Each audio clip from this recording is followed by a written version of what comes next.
Upon entering Potter Elementary and Tampa Bay Boulevard Elementary, I would have to say they were both completely different. Potter Elementary was not very clean, and I could tell it was a low-income school. It was in the middle of the ghetto, and the majority of the population was African American and lived around the area. Fifth grade teacher Mrs. Smith and Mrs. Stewart were both dressed casual and loved by their students.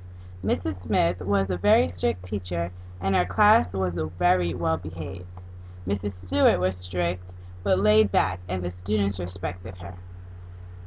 One thing Miss Stewart told me was if you ever worked at Potter, then you can work in any school. At Tampa Bay Boulevard Elementary, the main office building seemed to have been very old, but it was still a neat school. It was located in the middle of a low-income class neighborhood, and the majority of the students were Hispanic. The third grade teacher, Mrs. Rodriguez, seemed to be very quiet and calm. The students were talkative, but Miss Rodriguez kept them in check.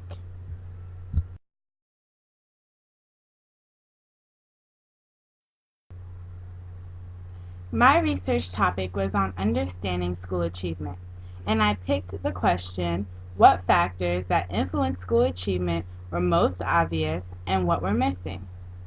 At Potter Elementary, I noticed that the school was very concerned about the grade of the school. It was a D school, and in order to pull up their students' grades, they kept the students in school from 8 a.m. to 5 p.m. on Tuesdays and through Fridays, but on Mondays they were regular 7-hour days. Tampa Bay Elementary had a lot of posters and quotes on FCAT. They really focused and stressed FCAT because they wanted to bring up the school's grade from a B to an A. I think Tampa Bay was missing their upgraded technology, which could have helped the school to increase their ratings. For instance, if they had smart boards and better, faster computers, the students would be more engaged to learn.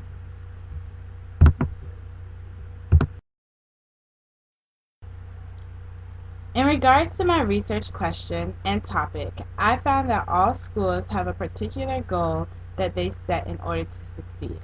When I found out that Potter Elementary School kept their students in school for an extra 2 hours, I was more than surprised.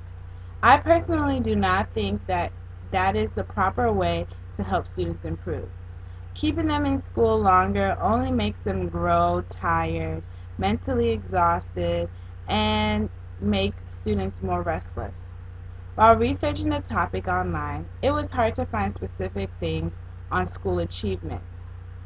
But after going to the classrooms and observing them for myself, I was able to see the real goal and how they use diversity to incorporate their school lessons. Tampa Bay mainly focused on FCAT and did everything around FCAT in order to make sure the students passed. The building had FCAT decorations all over it. The classroom was all FCAT, and while I was there, the majority of the lesson was just focused on the FCAT.